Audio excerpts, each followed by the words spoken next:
بسم الله الرحمن الرحيم. وعن ابي هريره رضي الله عنه قال قال رسول الله صلى الله عليه وسلم: تنكح المراه لاربع: لمالها ولحسبها ولجمالها ولدينها فاصبر بذات الدين تربت يداك. متفق عليه. وعن عبد الله بن عمرو رضي الله عنهما قال قال رسول الله صلى الله عليه وسلم: الدنيا كلها متاع وخير متاع الدنيا المرأة الصالحة. رواه مسلم. بسم الله الرحمن الرحيم. وعن ابي هريره رضي الله عنه قال قال رسول الله صلى الله عليه وسلم: تنكح المرأة لأربع: لمالها ولحسبها ولجمالها ولدينها فاظفر بذات الدين تربت يداك. یہ اس باب کی تیسری حدیث ہے جو سیدنا حضرت ابو ہریرہ رضی اللہ تعالی عنہ سے نقل کی گئی. حضرت ابو ہریرہ مشہور صحابی ہیں. حضرت ابو ہریرہ کے نام میں 20 قول ہیں کہ ابو ہریرہ کا نام کیا ہے. حضرت ابو ہریرہ کے والد کے نام میں 15 قول ہیں. گویا کہ ابو ہریرہ اور ان کے والد کے نام میں 35 سے زیادہ تقریباً 3 درجن قول ہو گئے کہ ابو ہریرہ کا اصل نام کیا ہے.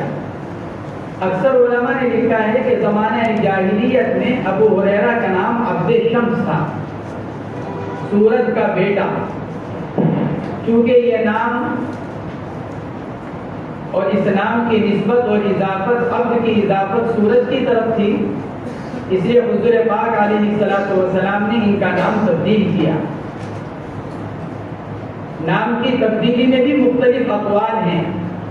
اکثر حضرات نے عبد الرحمن لکھا ہے. عبد الرحمن حضرت ابو ہریرہ رضی اللہ تعالی عنہ کا اسلام لانے کے بعد نام رکھا گیا. قبیلہ دوست سے تعلق رکھتے ہیں حضرت ابو ہریرہ رضی اللہ تعالی عنہ اور مشہور صحابی ہیں. کنیت ابو ہریرہ دلی والے ہیں. اب بمانا باپ بھی نہیں آتا بلکہ اب بمانا زو بھی آتا ہے. ابو ہریرہ کے معنی بلی کا باپ نہیں، ابو ہریرہ بلی والے. ابو ہریرہ زو ہریرہ بلی والے. اور ان کو بلی والے اس لیے کہا جاتا ہے کہ ان کے پاس ایک چھوٹی سی بلی تھی جو ہر وقت ان کے ساتھ رہا کرتی تھی. بعض حضرات نے لکھا ہے کہ حضرات صحابہ کرام نے ان کو یہ کنیت دی ابو ہریرہ. خود حضرت ابو ہریرہ رضی اللہ تعالیٰ عنہ فرماتے ہیں کہ ایک مرتبہ نبی کریم علیہ الصلوۃ والسلام نے مجھ کو دیکھ کر ارشاد فرمایا: یا ابا ہر. ہر مذکر کا صیغہ اور ہرہ مؤنث کا صیغہ. حضور پاک علیہ الصلوۃ والسلام نے ان کو دیکھ کر آواز دی: یا ابا ہر، اے بلی والے. تو جب سے ان کا لقب اور کنیت ابو ہریرہ پڑ گئی.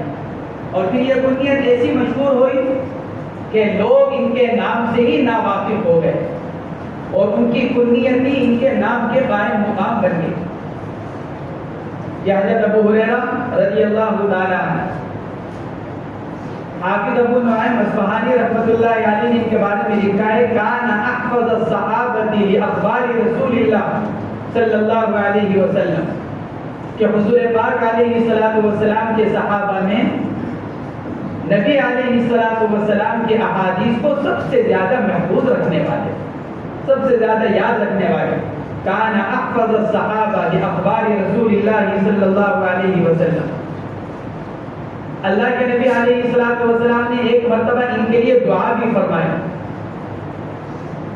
روایت کے اندر آتا ہے حضرت ابو ہریرہ کی والدہ ایمان لے کر نہیں آئی تھی.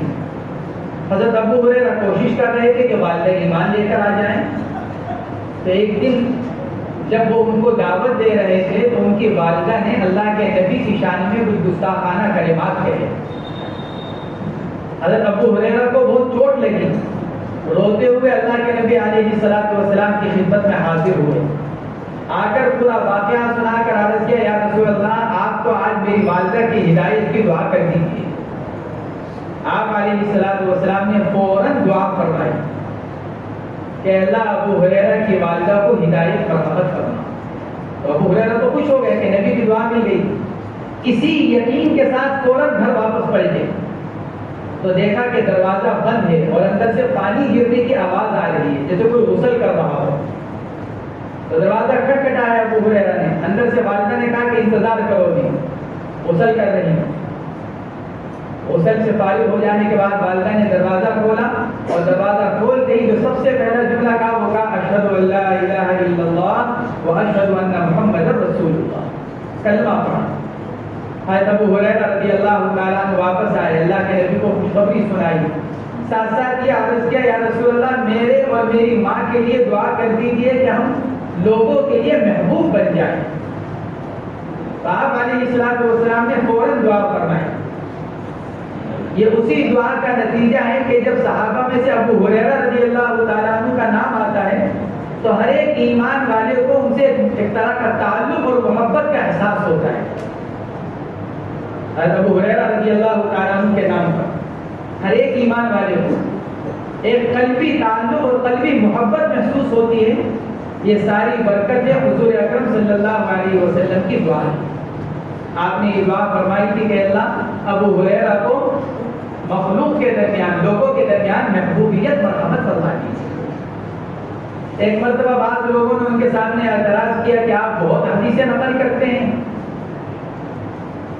کچھ بھول گئے ہوں گے, کچھ یاد ہوگی, آپ اتنا نقل کرتے ہیں. تو اس پر عرض کیا, انہوں نے ارشاد فرمایا کہ بھئی بات یہ ہے انصار اور مہاجرین کو اپنے اپنے مشغلے میں رہا کرتے تھے, تجارت میں, کھیتی میں. میں حضور پاک علیہ السلام کے پاس پڑھا رہا کرتا تھا. ایک مرتبہ حضور اکرم صلی اللہ علیہ وسلم نے ارشاد فرمایا من یبسط رداءہ, کون ہے جو اپنی چادر کو میرے سامنے پھیلائے, جو چادر اوڑھ رکھی ہے. من یبسط رداءہ حتی اقضی مقالتی, ارے بھائی ہے کوئی ایسا جو چادر کو پھیلائے یہاں تک کہ میں جو بات کروں اس بات کے پورا ہونے کا انتظار کرے, پھر اس کے بعد اس چادر کو اپنے سینے کی طرف سمیٹ لے, وہ اس کے بعد کوئی چیز نہیں بھولے گا. یہ اللہ کے نبی نے ارشاد فرمایا. حضرت ابو ہریرہ فرمانے لگے اس وقت میں ہی بیٹھا ہوا تھا وہاں نبی علیہ السلام کی خدمت میں نے فوراً اپنی چادر اتاری اور اللہ کے نبی کے سامنے پھیلا دی. آپ علیہ السلام نے جو گفتگو فرمانی تھی فرمائی, پھر میں نے اس چادر کو اٹھایا اور اپنے سینے سے لگا دیا. فرماتے ہیں وہ دن ہے اور آج کا دن ہے جو بات سنتا ہوں پھر اس کو کبھی بھولتا نہیں. حضرت زید بن ثابت رضی اللہ تعالیٰ عنہ مشہور صحابی ہیں, بلکہ امام الفرائض صحابہ کرام میں میراث کے مسائل کو سب سے زیادہ جاننے والے حضرت زید بن ثابت رضی اللہ تعالیٰ عنہ. وہ فرماتے ہیں ایک مرتبہ میں ابو ہریرہ اور ایک تیسرے ہمارے ساتھی ہم مسجد میں بیٹھے ہوئے دعائیں مانگ رہے تھے اپنی اپنی. حضور اکرم صلی اللہ علیہ وسلم تشریف لائے, آپ نے ہمیں دیکھا, ہم سے فرمایا جو جو دعا مانگ رہے تھے دوبارہ یاد کرو, میرے سامنے مانگو کیا دعا مانگ رہا تھا, کون کیا دعا مانگ رہا تھا. حضرت زید بن ثابت رضی اللہ تعالیٰ عنہ فرماتے ہیں میں نے اپنی دعا جو میں مانگ رہا تھا, میری دعا کے پورا ہونے پر اللہ کے نبی علیہ السلام نے فرمایا آمین, اللہ تمہاری دعا کو قبول کرے. پھر میرے ساتھی نے اپنی دعا کو بتایا کہ وہ کیا دعا مانگ رہے تھے, اللہ کے نبی نے اس پر بھی ارشاد فرمایا آمین. تیسرا نمبر ابو ہریرہ رضی اللہ تعالیٰ عنہ کا آیا. تو حضرت ابو ہریرہ رضی اللہ تعالیٰ عنہ نے عرض کیا یا رسول اللہ اسألک ما سأل صاحباک واسألک علما لا ينسى. اے اللہ کے نبی میں تو آپ سے, میرے یہ تو آپ کے دو صحابی ہیں, انہوں نے جو دعائیں مانگی میں ان کے ساتھ ساتھ میں یہ چاہتا ہوں کہ آپ میرے لیے یہ دعا کر دیں کہ اللہ مجھ کو ایسا علم دے دے جس کو میں کبھی بھولوں نہ. واسألک علما لا ينسى, ایسا علم جس کو بھولے. آپ علیہ السلام نے فرمایا آمین. حضرت ابو ہریرہ رضی اللہ تعالیٰ عنہ کی دعا پر آپ نے فرمایا آمین. تو زید بن ثابت تو ایک دم کہ یا رسول اللہ ہم بھی ایسے علم کا سوال کرتے ہیں, نحن نسألک علما لا ننسى, کہ ہم بھی ایسے علم کا سوال کرتے ہیں آپ سے کہ آپ ہمارے لیے دعا کر دیجیے جس کو ہم نہ بھولیں. آپ نے فرمایا سبقک بها الغلام الدوسی. ارے بھائی اس میں تو سبقت کون لے گیا, یہ بچہ لے گیا. غلام بمانا بچہ, عربی میں غلام بمانا بچہ آتا ہے, غلام بمانا غلام ہی نہیں, غلام بمانا بچہ.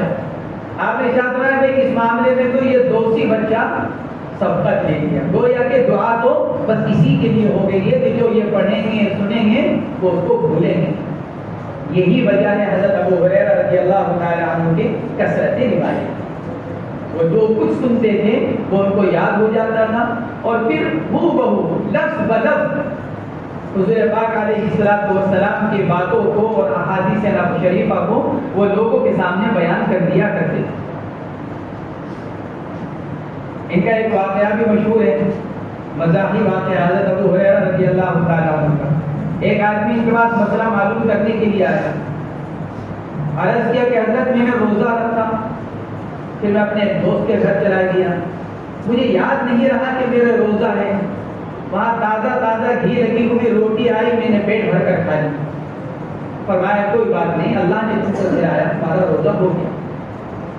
کیا حضرت میں وہاں سے فارغ ہو کر میں گھر گیا, اور دوسرے بھائی کے گھر گیا, پیاس لگ رہی تھی کیونکہ روٹی کھائی تھی گھی والی, روزہ یاد نہیں رہا تو وہاں جا کر میں نے پیٹ بھر کر پانی پی لیا. فرمایا کوئی بات نہیں, اللہ نے تم کو پلایا, اللہ نے کھلایا, اللہ نے پلایا, روزہ ہو گیا. کیا حضرت سب سے فارغ ہو جانے کے بعد میں گھر پہنچا, نیند آ رہی تھی, پیٹ بھرا ہوا تھا, میں سو گیا. سو کر اٹھنے کے بعد پھر ذرا سی بھوک کا احساس ہوا, گھر والے کھانا لیا ہے, میں نے پیٹ بھر کر کے کھانا کھا لیا. فرمایا کہ تمہارا روزہ تو ہو گیا, لیکن اب تم آئندہ روزہ مت رکھنا. یہ روزہ تو ہو گیا تمہارا, لیکن اب آئندہ روزہ مت رکھنا. تو حضرت ابو ہریرہ رضی اللہ تعالیٰ عنہ, اللہ تبارک و تعالیٰ نے ان کو بڑے علم سے نوازا تھا. بوقت انتقال 78 سال کی عمر تھی. 7 اور 8 78 سال, 2 کا 80, 78 سال کی عمر میں انتقال ہوا. سن 57 یا 58 یا 59 ہجری میں وفات پائی. 57 یا 58 یا 59 ہجری میں وفات پائی. اور جنگ حدیبیہ اور جنگ خیبر کے درمیان یہ ایمان لے کر آئے. حضور پاک علیہ السلام کے ساتھ 4-5 سال انہوں نے پائے, اور وہ سارا وقت ایسا گزارا کہ مسلسل حضور پاک علیہ السلام کے ساتھ لگے رہا کرتے. صفہ ان کی جائے رہائش تھی. صفہ چبوترا وہی اللہ کے نبی علیہ السلام کے زمانے کا مدرسہ تھا. مدرسوں کی جو اصل ہے وہ صفہ چبوترا ہے. مدارس کی ابتدا, تعلیم کی ابتدا حضور پاک علیہ السلام کے زمانے میں مدینہ منورہ میں صفہ چبوترے سے ہوئی ہے. حضرت ابو ہریرہ رضی اللہ تعالیٰ عنہ اسی جماعت کے ایک فرد ہیں جو صفہ چبوترے کے اوپر رہا کرتی تھی اور حضور پاک علیہ السلام سے علم حاصل کیا کرتے تھے. تو ان کی یہ روایت ہے ابو ہریرہ رضی اللہ تعالیٰ عنہ کی. رسول اللہ صلی اللہ علیہ وسلم نے ارشاد فرمایا, تنکح المرأة لأربع, عورت سے عام طور سے جو نکاح کیا جاتا ہے وہ 4 خصلتوں کی وجہ سے. لأربع ای لخصال 4, 4 خصلتوں کی وجہ سے, 4 چیزوں کی وجہ سے. یا تو نکاح کیا جاتا ہے عورت کے مال کو دیکھ کر, مالدار عورت ہے, چلو اس سے نکاح کر لیا جائے, آگے کی زندگی بن جائے گی, ضرورتیں پوری ہوں گی, پریشانیاں دور ہوں گی. ولی حسبھا, حسب کے معنی آتے ہیں آدمی کے اندر صفات حمیدہ کا ہونا. الحسب آدمی کے اندر اور اس کے خاندان کے اندر صفات حمیدہ کا ہونا. وہ صفات حمیدہ جو شرعاً یا عرفاً اچھی سمجھی جاتی, ان کو حسب کہا جاتا ہے. ایک تو نسب ہے, حسب نسب بولتے ہیں. تو حسب کے معنی ہے صفات حمیدہ کا ہونا. کبھی عورت سے نکاح کیا جاتا ہے کس وجہ سے؟ اس کے خاندان کی شرافت, اس کی عزت کی وجہ سے. خاندانی جو خصائل ہوتے ہیں, جو اچھی عادات ہوتی ہیں, اس کی وجہ سے بعض اوقات نکاح کیا جاتا ہے. ولی جمالہا, تیسرے عورت سے جو نکاح کیا جاتا ہے وہ اس کی خوبصورتی کی وجہ سے کیا جاتا ہے. ولی دینہا, اور چوتھی جو وجہ ہے وہ عورت کا دین. فظفر بذات الدین, کامیابی حاصل کرو دین والی کے ساتھ. فظفر بذات الدین, تریبت یداک, ہاتھ آلودہ ہوں تمہارے ہاتھ. یہ روایت حضرت ابو ہریرہ رضی اللہ تعالی عنہ کی. اس میں یہ بتایا گیا کہ 4 وجہوں سے نکاح کیا جاتا ہے, اور پھر آگے ارشاد فرمایا فظفر بذات الدین, اس لیے کہ دینداری میں پائیداری ہے. حسن و جمال بھی ختم ہو جاتا ہے, مال و دولت بھی ختم ہو جاتا ہے, اور جو صفات ہوتی ہیں وہ بھی بدل جاتی ہیں. اس لیے فرمایا فظفر بذات الدین. حضرت عبداللہ ابن عمرو بن العاص رضی اللہ تعالیٰ عنہ کی روایت ہے ابن ماجہ شریف میں, حضور پاک علیہ الصلوۃ والسلام نے ارشاد فرمایا لا تزوجوا النساء لحسنهن, عورتوں سے شادی ان کی خوبصورتی کی وجہ سے مت کرو. فعسى حسنهن ان يرضيهن, کیونکہ قریب ہے, ممکن ہے کہ ان کا حسن ان کو ہلاک کر دے. پھر ارشاد فرمایا ولا تزوجوهن على مالهن, اور نہ عورتوں سے نکاح کرو ان کے مال کی وجہ سے. لا تزوجوهن بمالهن, نہ نکاح کرو ان کے مال کی وجہ سے. کہ کیوں؟ اس لیے کہ فعسى اموالهن ان تطغيهن, ممکن ہے کہ ان کا مال ان کو کیا کر دے, گمراہ کر دے, کیونکہ مال کی زیادتی بعض اوقات گمراہی کا ذریعہ بن جاتی ہے. تو فرمایا نہ حسن و جمال کی وجہ سے نکاح کرو, اس لیے کہ حسن و جمال بعض اوقات آدمی کو ہلاکت میں ڈال دیتا ہے. نہ مال کی وجہ سے نکاح کرو, خوبصورتی کی وجہ سے نکاح مت کرو, اس لیے کہ خوبصورتی ہلاکت میں ڈال دیتی ہے. نہ مال کی وجہ سے نکاح کرو, اس لیے کہ مال بعض اوقات آدمی کو گمراہی میں مبتلا کر دیتا ہے. پھر آپ نے ارشاد فرمایا ولکن تزوجوهن علی الدین, عورتوں سے نکاح کرو تو ان کی دینداری کی وجہ سے کرو. ولکن تزوجوهن علی الدین, نکاح کرو تو ان کے دینداری کی وجہ سے کرو. تو یہ چار باتیں یہاں پر ارشاد فرمائی. ان میں سے یہ مطلب نہیں ہے کہ تین کی نفی کی جا رہی ہے, نہیں, دینداری کے ساتھ اگر یہ خصلت پائی جا رہی ہے بہت اچھی بات ہے. ایک عورت دیندار بھی ہے, خوبصورت بھی ہے, بہت اچھی بات ہے. ایک عورت دیندار بھی ہے, مالدار بھی ہے, بہت اچھی بات ہے. ایک عورت دیندار بھی ہے, اونچے خاندان کی ہے, بہت اچھی بات ہے. لیکن اگر صرف خوبصورتی ہو, ایک عورت کے اندر خوبصورتی ہے, دوسری عورت کے اندر دینداری ہے. ایک عورت مالدار ہے, دوسری عورت غریب ہے لیکن دیندار ہے, تو پھر فرمایا جا رہا ہے کہ پھر مالداری کو اور خوبصورتی کو ترجیح دینے کے بجائے دینداری کو ترجیح دی جائے. یہ مطلب نہیں ہے کہ بقیہ صفات کی مطلقاً نفی کی جا رہی ہو اور یہ فرمایا جا رہا ہو کہ ان کا اعتبار کرنے کی ضرورت نہیں. ان کا بھی اعتبار کیا جا سکتا ہے, ان کی رعایت رکھی جا سکتی ہے, لیکن کس کے ساتھ؟ دینداری کے ساتھ. بغیر دینداری کے ان صفات کا کوئی اعتبار نہیں اور ان صفات کی کوئی اہمیت نہیں ہے. اس لیے فرمایا تنکح المرأة لأربع. خراسان کے امیر کا واقعہ مشہور ہے. وادی خراسان بڑا آدمی تھا, خراسان کا ایک بڑا آدمی, اس کی ایک ہی بیٹی تھی. اس کی بیٹی کو اس زمانے کے شہزادوں سے نکاح کا پیغام آیا, بڑے بڑے لوگوں سے. لڑکی بھی خوبصورت اور امیر کی بیٹی والی تھی. بڑے بڑے لوگوں نے پیغام دی نکاح کے. وہ بڑا پریشان تھا کہ میں کیا کروں. وہ اور اس کی بیوی دونوں پریشان. ان کا ایک غلام تھا مبارک, ان کا غلام خادم مبارک. اس نے کئی دن دیکھا کہ میرے آقا, میرے مالک جو ہے نا کچھ پریشان سے ہیں. تو ایک دن اس نے کہا کہ آپ کو کسی بات کی کوئی فکر, کوئی پریشانی؟ تو جب غلام ہے اس سے کیا بات کروں کہ ہے کوئی مسئلہ تمہارے سے متعلق نہیں ہے. دو چار مرتبہ اس نے اصرار کیا کہ آپ بتلائیں تو آخر پریشانی کیا ہے. تو آقا نے جواب میں کہا کہ میری بیٹی ہے, تم جانتے ہو ایک ہی بیٹی ہے, اس کے علاوہ کوئی اور اولاد نہیں. بڑے بڑے لوگوں کے پیغام آئے ہوئے ہیں, سمجھ میں نہیں آ رہا ہے کہ کس کے پیغام کو قبول کیا جائے اور بیٹی کا اس سے نکاح کیا جائے. میں نے کہا آقا یہ تو بہت آسان سی بات ہے. دنیا کے اندر مختلف طریقے رائج ہیں اور مختلف وجوہات سے نکاح کیا جاتا ہے. بعض لوگ خوبصورتی کو دیکھ کر نکاح کرتے ہیں, یہ عیسائیوں کا طریقہ ہے, حدیث پاک میں بھی فرمایا گیا.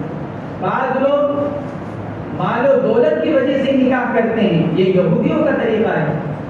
بعض لوگ حسب اور نسب کی وجہ سے نکاح کرتے ہیں, یہ زمانہ جاہلیت کے لوگوں کی عادت تھی. اسلام آنے سے پہلے عربوں کے اندر حسب اور نسب دیکھا جاتا تھا.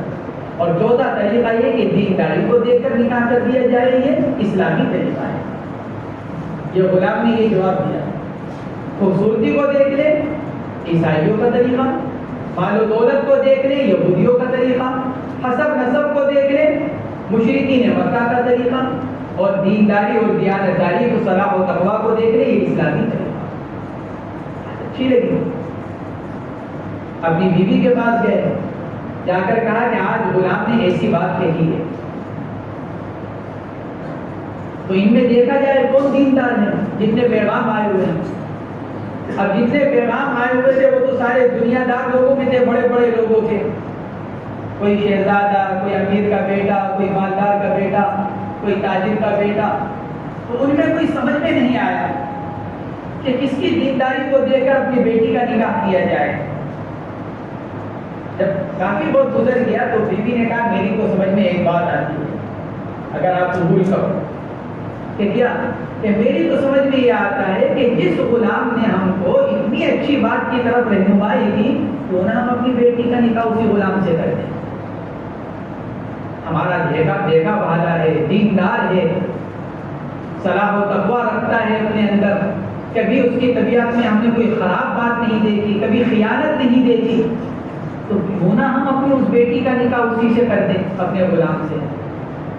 شوہر نے کہا کہ بات تو بہت مناسب ہے، ہمارے پاس عرصہ ہو گیا اس کو دیکھ رہے ہیں.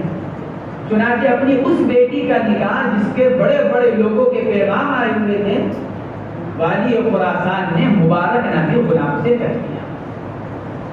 اللہ نے اس دینداری کی برکت سے جو اولاد مرحمت فرمائی اس کا نام کیا ہے؟ عبداللہ ابن مبارک. عبداللہ تمام محدثین کے استاد ہیں، واسطہ اور بالواسطہ. یہ برکت کس کی؟ دینداری. والی خراسان اگر اپنی بیٹی کا نکاح کسی امیر کے بیٹے سے کر دیتا، معلوم نہیں کیا زندگی گزرتی اس کی. لیکن انہوں نے دینداری کو دیکھا. فَظْفَرْ بِذَاتِ الدِّينِ، حدیث پاک میں فرمایا جا رہا ہے فَظْفَرْ بِذَاتِ الدِّينِ، کامیابی حاصل کرو دین والی کے ساتھ. تو والی خراسان نے اپنی بیٹی کا نکاح مبارک سے کر دیا. پھر اللہ رب العزت نے جو اولاد مرحمت فرمائی، عبداللہ ان کے بارے میں آتا ہے جب حدیث پاک پڑھاتے تھے ہزاروں کا مجمع ان کے سامنے بیٹھ کر حدیث پڑھا کرتا ہے. ایک مرتبہ شہر میں ایک شور بجا. شہر کے اندر، درسگاہ میں نہیں، شہر میں ایک آواز پورے شہر کے اندر. بادشاہ اپنے محل میں گھبرا گیا اور یہ سمجھا کہ شاید شہر کے اندر میرے خلاف بغاوت ہو گئی. فوراً لوگوں کو دوڑایا گیا معلومات کے لیے کہ دیکھو کیا ہوا. آ کر لوگوں نے بتایا کہ یہ کچھ نہیں، عبداللہ ابن مبارک سبق پڑھا رہے تھے، دوران سبق چھینک آئی تو انہوں نے الحمدللہ کہا تو شاگردوں نے جواب میں یرحمک اللہ. یہ اس کی آواز. تو بادشاہ کی بیوی نے بادشاہ سے کہا کہ ہاں آپ بڑے بادشاہ بنتے ہو، یہ ہے اصل بادشاہ. آپ کی بادشاہت جسموں پر ہے، ان کی بادشاہت دلوں پر ہے. یہ دلوں پر بادشاہت کرنے والے. آپ کی بادشاہت کس پر؟ جسموں پر مجبوری، اور ان کی بادشاہت دلوں کے اوپر. الحمدللہ کے جواب میں یرحمک اللہ کہا جا رہا ہے اور پورا شہر اس سے گونج رہا ہے. عبداللہ ابن مبارک کو یرحمک اللہ کہا گیا. تو پھر اللہ ایسی اولاد مرحمت فرماتے ہیں جب دینداری کو دیکھا جائے. یہ دینداری کی برکت ہے. اسی لیے فرمایا جا رہا ہے فَظْفَرْ بِذَاتِ الدِّينِ، کامیابی حاصل کرو دین والے کے ساتھ، کیونکہ دینداری میں پائیداری ہے. بقیہ چیزیں تو کبھی بھی ختم ہو جائیں گی، مال ہو، حسن ہو، لیکن دینداری ایسی چیز ہے جس میں پائیداری پائی جاتی ہے.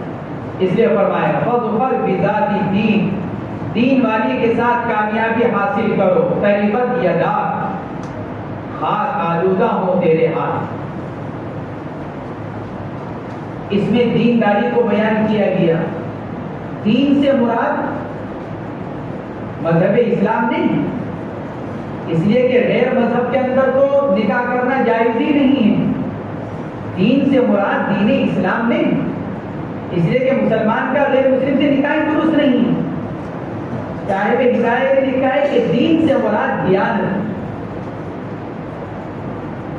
اور ہدایت کی شرح کرتے ہوئے صاحب نہایت نے لکھا ہے کہ دیانت سے مراد ہے صلاح اور تقویٰ،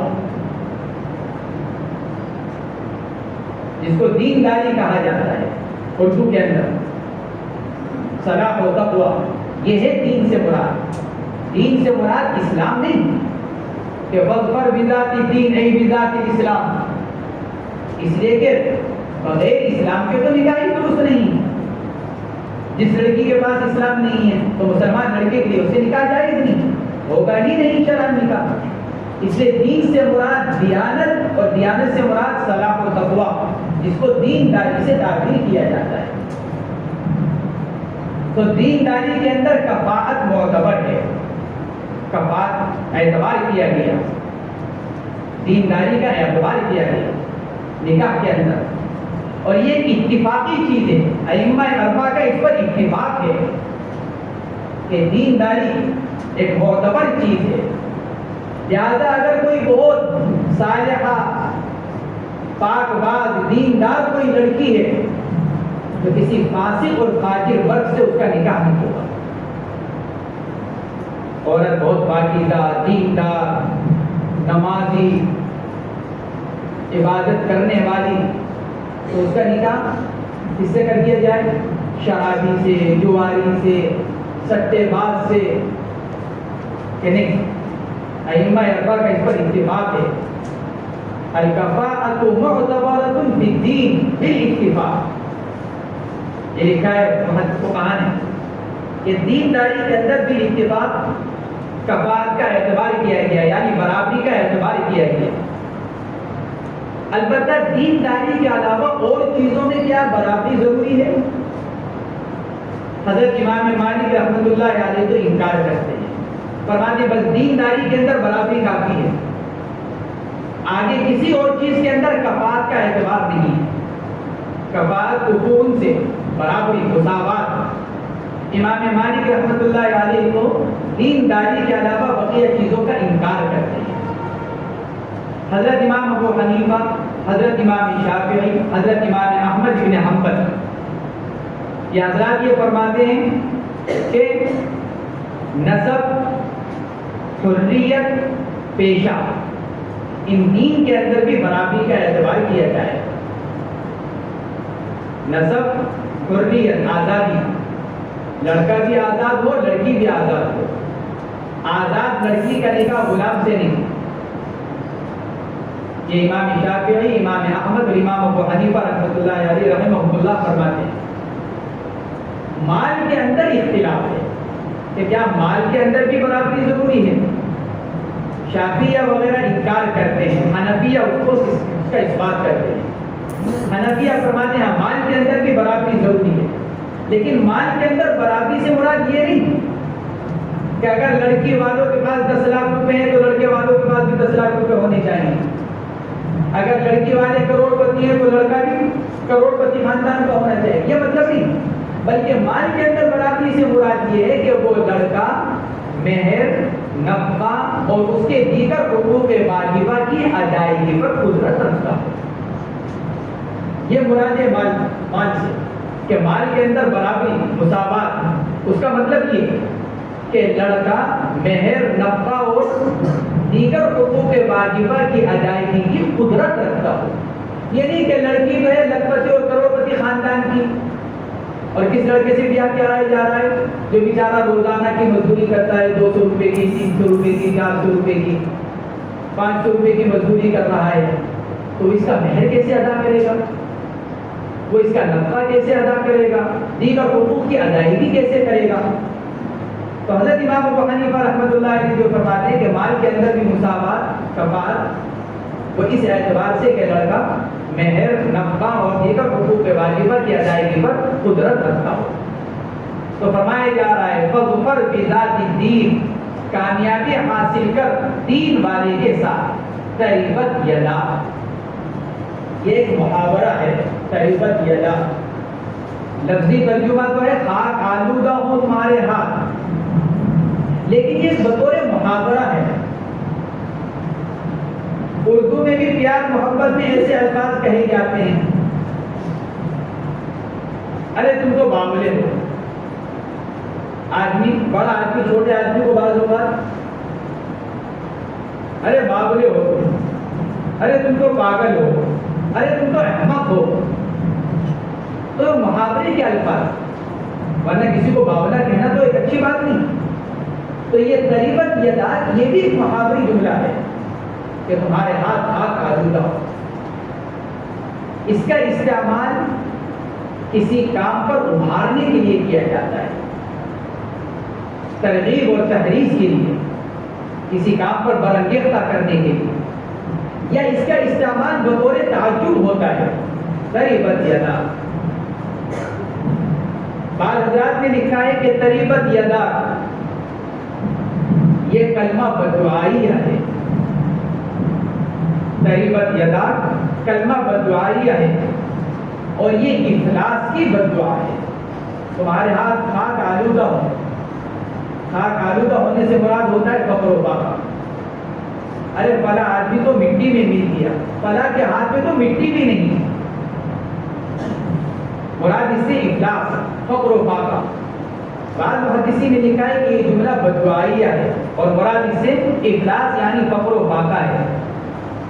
بعض حضرات فرماتے ہیں کہ یہ دشمن سے مغلوب ہونے کی بددعا ہے۔ جیسے آدمی اپنے دشمن کو کیا کہتا ہے، باز آ جا ورنہ تجھے مٹی میں ملا دوں گا۔ اگر اپنی دشمنی سے باز نہیں آؤ گے تو مٹی میں ملا دوں گا۔ تو یہ دشمن سے مغلوب ہونے کی بددعا، بعض حضرات نے یہ لکھا۔ بعض حضرات نے لکھا ہے کہ یہ جملہ بددعائیہ نہیں ہے بلکہ یہ جملہ دعائیہ ہے۔ تریبت یدا تمہارے ہاتھ خاک آلودہ ہو، کثرت عبادت سے کنایا ہے، کثرت عبادت۔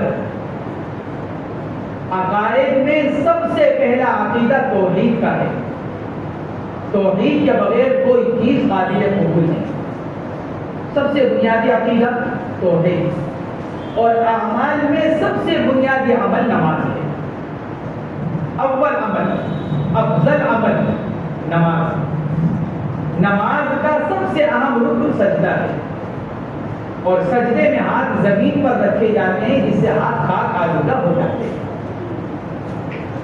تو بعض حضرات فرماتے ہیں تریبت یدا جملہ دعائیہ، کثرت عبادت سے کنایا۔ اللہ کرے تم زیادہ سے زیادہ تمہارے ہاتھ خاک آلودہ ہو، یعنی تم زیادہ سے زیادہ نماز پڑھو، تم زیادہ سے زیادہ سجدے کرو، کیونکہ سجدے میں ہاتھ زمین پر رکھے جائیں گے اور زمین پر ہاتھ رکھنے کی صورت میں ہاتھ میں گرد و غبار رہے گا۔ تیسرا قول یہ نقل کیا گیا اس بارے میں، اور چوتھا قول یہ نقل کیا گیا کہ یہ جملہ دعائیہ ہی ہے اور کنایا ہے کثرت دولت سے، کثرت دولت۔ بطور مثال کے کہا جاتا ہے جب کسی آدمی کو اللہ رب العزت نوازتے چلے جاتے ہیں مال و دولت کے اعتبار سے، تو کہتے ہیں ارے بھائی فلاں آدمی کو تو حال ایسا ہو گیا کہ اس کے ہاتھ میں تو جا کر بھی مٹی سونا ہو رہی ہے، مٹی کو بھی ہاتھ لگائے تو سونا بن جائے، پتھر کو بھی ہاتھ لگائے تو سونا بن جائے۔ تو بعض حضرات نے لکھا ہے کہ یہ جملہ دعائیہ ہے، کثرت دولت سے کنایا۔ علامہ ابن العربی مالکی رحمۃ اللہ علیہ نے لکھا ہے تریبت یدا یہ جزا ہے، شرط اس کی محذوف ہے، کیونکہ بعض حضرات نے اس کو جملہ بددعائیہ قرار دیا کہ تریبت یدا تمہارے ہاتھ خاک آلودہ ہو، تم فقر و فاقے میں مبتلا ہو جاؤ۔ اس لیے علامہ ابن العربی مالکی رحمۃ اللہ علیہ نے لکھا ہے کہ یہ جملہ جزائیہ ہے اور اس کا شرط جو ہے وہ اس کی محذوف ہے۔ گویا کہ اصل جملہ یہ تھا کہ علم تظفر بذات الدین فتریبت یدا، فرمایا جا رہا ہے فَظْفَرْ بِذَاتِ الدِّينِ وَإِن لَمْ تَظْفَرْ بِذَاتِ الدِّينِ تَرِبَتْ يَدَاكَ، اگر تم دینداری والے کے ساتھ کامیابی حاصل نہیں کرو گے تو تمہارے ہاتھ کھا کر گویا کہ یہ جزا ہے اور شرط اس کی محفوظ ہے۔ تو فَظْفَرْ بِذَاتِ الدِّينِ، کامیابی حاصل کر دین والے کے ساتھ، تَرِبَتْ يَدَاكَ، تیرے ہاتھ آلودہ ہو جائیں۔ وعن عبد الله بن عمرو رضي الله عنهما قال قال رسول الله صلى الله عليه وسلم الدنيا كلها متاع وخير متاع الدنيا المرأة الصالحة، رواه مسلم۔ یہ چوتھی روایت حضرت عبداللہ ابن عمرو بن العاص رضی اللہ تعالی عنہ سے مصنف علیہ الرحمہ نے نقل فرمائی۔ ان کی کنیت ابو محمد ہے، حضرت عبداللہ مشہور صحابی ہیں عبداللہ ابن عمرو۔ بعض حضرات نے لکھا ہے کہ ان کی کنیت ابو محمد، اور بعض حضرات نے لکھا ہے ابو عبد الرحمن ان کی کنیت ہے۔ علامہ ابن سعد رحمۃ اللہ علیہ نے لکھا ہے عبداللہ ابن عمرو، عبداللہ بیٹے ہیں، عمرو والد ہیں، دونوں صحابی ہیں، باپ بیٹے دونوں صحابی ہیں، لیکن لکھا ہے کہ حالات کہ عبداللہ بیٹے والد عمرو سے پہلے ایمان لے کر آئے، والد عمرو نے ایمان بعد میں قبول کیا اور عبداللہ صاحبزادے ہیں انہوں نے ایمان پہلے قبول کیا۔ بعض حضرات نے ان باپ بیٹے کے بارے میں ایک عجیب بات لکھی ہے، بعض مورخین نے لکھا ہے ان کے بارے میں باپ اور بیٹے کے عمر کے درمیان صرف 12 سال کا فرق تھا۔ عبداللہ ابن عمرو باپ اور بیٹے کی عمر کے درمیان صرف 12 سال کا، گویا کہ جب عبداللہ پیدا ہوئے تو ان کے والد عمرو کی عمر 12 سال کی، گویا کہ 11 سال کی عمر میں نکاح ہوا ہوگا۔ 1 سال تو اولاد ہونے میں لگتا ہی عام طور سے، گویا کہ والد محترم کا نکاح 11 سال کی عمر میں ہوا عمرو، اور بیٹے کی پیدائش 12 سال کی عمر میں ہوئی۔ بعض مورخین نے ان کے حالات میں یہ بات لکھی ہے، اور بعد میں عام بات لکھی ہے کہ 20 سال کا فرق تھا۔ خود عبداللہ ابن عمرو فرماتے ہیں میں نے ایک مرتبہ خواب دیکھا کہ میرے ایک ہاتھ میں گھی ہے، میرے دوسرے ہاتھ میں شہد ہے، میں دونوں کو چاٹ رہا ہوں۔ حضور اکرم صلی اللہ علیہ وسلم کے سامنے اپنا خواب ذکر کیا، آپ نے ارشاد فرمایا تم تورات اور قرآن کے حافظ بنو گے۔ یا آپ نے تعبیر دی، تمہیں کیا یاد ہوگی؟ تورات اور قرآن۔ جو میں نے بچپن میں خواب دیکھا تھا کہ میرے ایک ہاتھ میں گھی ہے، ایک ہاتھ میں شہد ہے، اور میں دونوں کو چاٹ رہا ہوں دونوں ہاتھوں میں، تو اللہ کے نبی علیہ السلام نے تعبیر دی کہ تم تورات اور قرآن پاک دونوں کو پڑھو گے، دونوں تم کو یاد رہے گی۔ یہ وہی عبداللہ ابن عمرو ہیں جن کے بارے میں مقدمۃ الحدیث کے اندر بتایا گیا تھا، مقدمۃ العلم میں، کہ ابو ہریرہ فرمایا کرتے تھے ما من احد من اصحاب النبی صلی اللہ علیہ وسلم اکثر حدیثا منی الا ما كان من عبد الله بن عمرو فانه كان يكتب ولا اكتب۔ یہ وہی عبداللہ ابن عمرو ہیں۔ حضرت ابو ہریرہ فرماتے ہیں کہ نبی علیہ السلام کے صحابہ میں کوئی مجھ سے زیادہ حدیث پاک کو یاد کرنے والا نہیں تھا سوائے کس سے؟ عبداللہ ابن عمرو کے۔ اور فرق کیا تھا؟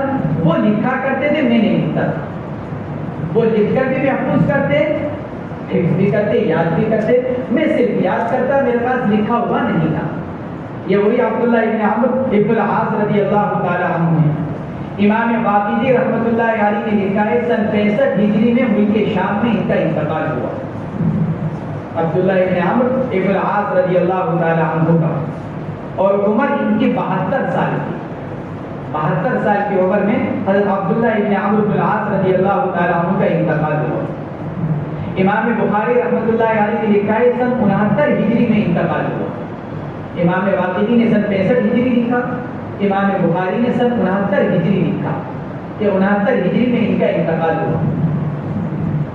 مقام انتقال میں ایک قول تو ہوئی کہ ملک شام میں انتقال ہوا، دوسرا قول یہ ہے کہ ان کا طائف میں انتقال ہوا، تیسرا قول یہ ہے کہ مکہ مکرمہ میں انتقال ہوا، اور چوتھا قول یہ ہے کہ مصر میں انتقال ہوا۔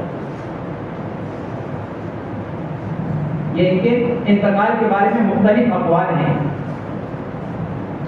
تو یہ عبداللہ ابن عمرو بن العاص رضی اللہ تعالیٰ عنہ کی روایت، عبداللہ ابن عمرو رضی اللہ تعالیٰ عنہ سے منقول ہے، فرماتے ہیں کہ حضور اکرم صلی اللہ علیہ وسلم نے ارشاد فرمایا الدنیا کلھا متاع، دنیا سارا کا سامان، سارا کا سارا برتنے کی چیز ہے، متاع برتنے کی، استعمال کرنے کی چیز ہے۔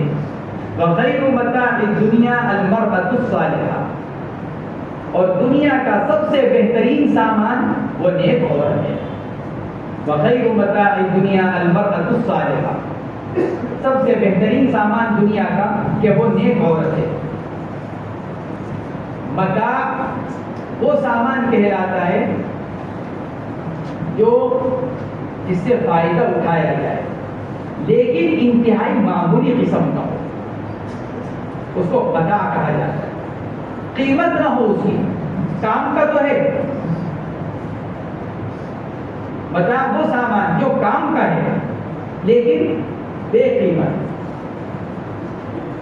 کام کا بھی ہے بے قیمت بھی ہے، ایسے سامان کو لغت کے اندر متاع کہا جاتا ہے۔ دنیا کو اللہ تبارک و تعالی نے متاع کرا ہے، قل متاع الدنیا قلیل، گویا کہ متاع کام میں لانے کا سامان لیکن بے قیمت، اس کی کوئی حیثیت نہیں۔ چنانچہ قرآن اور حدیث کے اندر یہی بتایا گیا کہ دنیا کی کوئی حیثیت نہیں ہے۔ حدیث پاک میں فرمایا گیا لو كانت الدنيا تعدل عند الله جناح بعوضة ما سقى منها كافرا شربة ماء، اللہ کے نزدیک اگر پوری دنیا کی حیثیت ایک مچھر کے پر کے برابر ہوتی تو اپنے نہ ماننے والے کو ایک گھونٹ پانی نہ دیتے، لیکن اللہ کے نزدیک دنیا کی کوئی حیثیت نہیں۔ تو متاع کے معنی یہی، امام اصمعی کا واقعہ لکھا ہے اس کے بارے میں۔ اصمعی مشہور لغوی امام ہیں، امام اصمعی، انہوں نے لکھا ہے کہ قرآن پاک کے 3 الفاظ ایسے تھے کہ جن کی حقیقت مجھ کو سمجھ میں نہیں آ رہی تھی، متاع، رقیب اور متاع، رقیب اور کہف، یہ 3 الفاظ ایسے ہیں، متاع، رقیب اور تبار، یہ 3 لفظ ایسے کہ جن کی حقیقت کو میں پہنچ نہیں رہا تھا، حقیقت کے اعتبار سے ان کے معنی کیا، متاع، رقیب اور تبارک، قرآن کے الفاظ ہی تینوں، متاع بھی، رقیب سورہ کہف کے اندر آیا اور تبارک کا لفظ کو قرآن پاک کے اندر متعدد جگہ ہے۔ تو امام اصمعی رحمۃ اللہ علیہ فرماتے ہیں کہ مجھے سمجھ میں نہیں آ رہا تھا کہ ان تینوں الفاظ کی حقیقت کیا ہے، تو ان کی حقیقت کو سمجھنے کے لیے میں دیہات پہنچا، کیونکہ شہر کے اندر زبان بگڑتی ہے، شہر کے اندر زبان بگڑ جاتی ہے، اور اصل جو الفاظ بولے جاتے ہیں وہ کہاں ہوتے ہیں؟ گاؤں کے اندر، گاؤں کے اندر پرانے الفاظ چلتے ہیں، اور شہر کے اندر آدمی آ کر نئے نئے لفظ بولنا چاہتا ہے، وہ یہ چاہتا ہے کہ لوگ یہ محسوس نہ کریں کہ میں گاؤں کا آیا ہوا ہوں۔ ہاں، اس لیے آدمی کی کوشش ہوتی ہے کہ میں شہر میں جا کر شہری الفاظ بولوں، اس لیے کچھ ہی عرصے میں آدمی کی زبان اور بولی بدل جاتی ہے، یہ اس کی وجہ ہوتی ہے۔ دیہات میں 50 سال گزار دیے کوئی فرق نہیں پڑے گا، لیکن 1 سال شہر میں گزار دے گا فرق پڑ جائے گا۔ تو امام اصمعی فرماتے ہیں میں پہنچا گاؤں، تو ایک کنویں پر پہنچا، دیکھا ایک بچی بیٹھی ہوئی برتن مانج رہی ہے، برتن صاف کر رہی ہے، گھر کے برتن مانج رہی ہے۔ اتنے میں ایک کتا آیا اور کتے نے آ کر جو برتن مانجنے کا جو کپڑا ہوتا ہے، صافی جس کو بولتے ہیں، کتا آیا اور اس نے منہ میں وہ کپڑا دبایا اور پہاڑ پر چڑھ گیا، جو قریب میں پہاڑ تھا۔ تو بچی نے وہیں سے بیٹھے بیٹھے آواز دی یا امی جاء الرقیب اخذ المتاع وتبارک الجبل، بچی نے پکار کر کہا یا امی جاء الرقیب، کتا آیا، اخذ المتاع، اور وہ استعمال کا جو کپڑا تھا معمولی، جو برتن صاف کرنے کا کپڑا ہوتا ہے اس کی کوئی قیمت کچھ بھی نہیں، اس نے کہا اخذ المتاع، اس نے کیا کیا؟ کپڑا. کپڑا وہ کام کا ہے، اس کے بغیر کام نہیں ہوگا. آدمی ہاتھ سے نہیں مانج سکتا، اور ہاتھ سے مانجے گا تو صفائی نہیں آئے گی. اس لیے برتن دھونے کے لیے کیا چاہیے؟ کپڑا چاہیے. وہ کام کی چیز ہے لیکن بے حیثیت، بے قیمت ہے. تو بچی نے کہا جاء الرقیم اخذ المتاع وتبارک الجبل. کتا آیا اور متاع وہ کپڑا دیا اس نے، صافی جس کو اردو میں صافی بولتے ہیں، صاف کرنے والا، اور چڑھ دیا پہاڑ. امام اعظمی فرماتے ہیں ایک ہی جملے میں مجھے تینوں الفاظ کی حقیقت معلوم ہوتی. اسی کو فرمانے الدنیا کلھا متاع. تو گویا کہ متاع کے معنی ایسی چیز جو ضرورت کی، برتنے کی چیز، اس کو استعمال کیا جائے. دنیا اللہ نے اسی لیے بنائی ہے تو اس کو کیا کیا جائے؟ استعمال کیا جائے، لیکن اس سے دل نہ لگایا جائے. جیسے برتن صاف کرنے کا کپڑا آدمی اس کو استعمال کرتا ہے، اس سے فائدہ اٹھاتا ہے، لیکن اس کپڑے سے دل نہیں لگاتا. اگر نظر نہیں آ رہا ہے تو فکر بھی نہیں کرے گا، دوسرا کپڑا اٹھا لے گا. وہ بھی نظر نہیں آیا تو اگلے دن تیسرا لے لیتا. وہ اس کپڑے سے دل نہیں لگاتا اور اس کپڑے کی کوئی قیمت نہیں ہوتی. تو دنیا کلھا متاع، دنیا سارا کا سارا یہ برتنے کا سامان ہے. وخیر متاع الدنیا المرأة الصالحہ، اور دنیا کا سب سے بہترین سامان کیا ہے؟ وہ نیک عورت. اس میں گویا کہ نکاح کی ترغیب دی جا رہی ہے. اور المرأہ کے ساتھ صالحہ کی قید کیوں لگائی گئی؟ مطلق نہیں فرمایا گیا وخیر متاع الدنیا المرأہ، بلکہ المرأة الصالحہ. کیوں؟ اس لیے کہ نیک عورت امور آخرت میں معین اور مددگار ہوتی ہے. حضرت علی رضی اللہ تعالیٰ عنہ قرآن پاک کی آیت ربنا آتنا فی الدنیا حسنہ کی تفسیر فرماتے تھے. فی الدنیا حسنہ ای بالمرأة الصالحہ، وفی الآخرۃ حسنہ ای بالحور العین، وقنا عذاب النار ای بامرأة. بعض الفاظ آتے ہیں، بعض جگہ نقل کیا گیا حضرت علی رضی اللہ تعالیٰ عنہ سے بالمرأة الصدیقہ وقنا عذاب النار. کیا ہے؟ اے اللہ ہمیں بچا لے جہنم کے عذاب سے، آگ کے عذاب سے. حضرت علی اس کی تفسیر کیا کرتے تھے؟ بدخلق عورت، بالمرأة الصدیقہ، بدخلق عورت، اس لیے کہ عورت کی بدخلقی سے گھر جہنم بن جاتا ہے. وقنا عذاب النار، عورت کی بدخلقی سے حفاظت فرما، بچا لے عورت کی بدخلقی سے. ایسی عورت کو نکاح میں لانے سے ہماری حفاظت فرما جو گھر کو جہنم بنائے.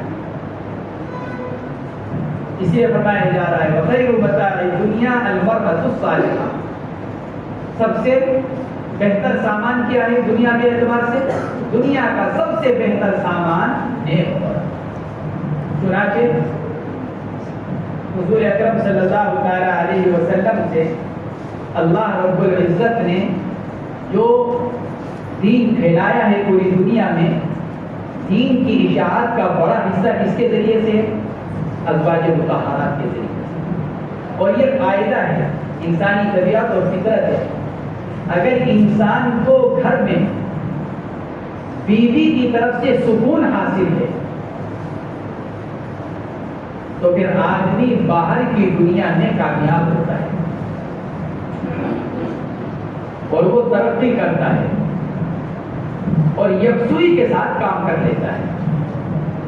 اور اگر آدمی کو گھر میں عورت کی طرف سے سکون حاصل نہ ہو تو پھر آدمی کام نہیں کر پاتا یکسوئی کے ساتھ.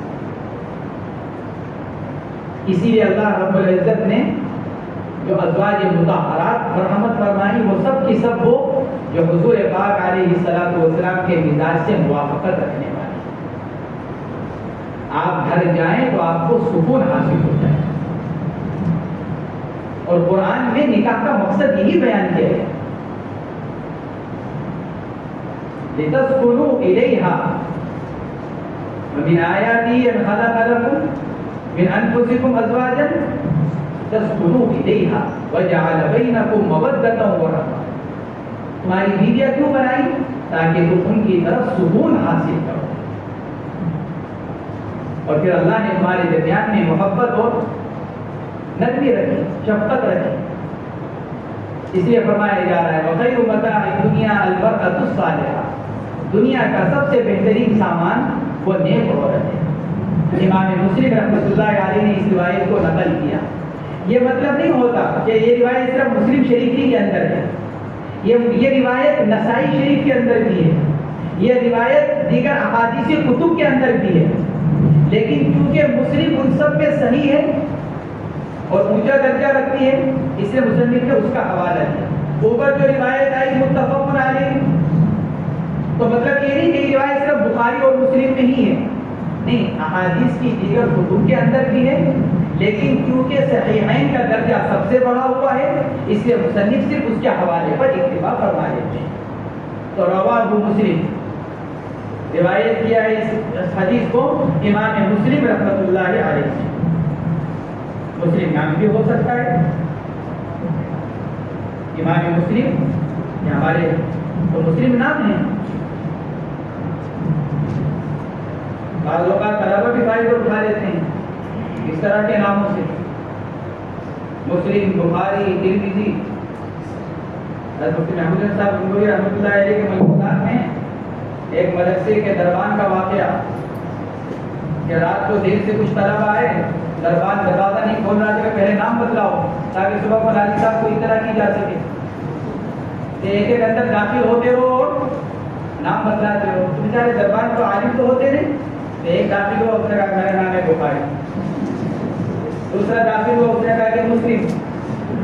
تیسرا داخل ہوا، اس نے کہا ترمذی. اور بیچارہ دربان سب کے نام لکھ کر چلا گیا. یہ واقعہ ہے.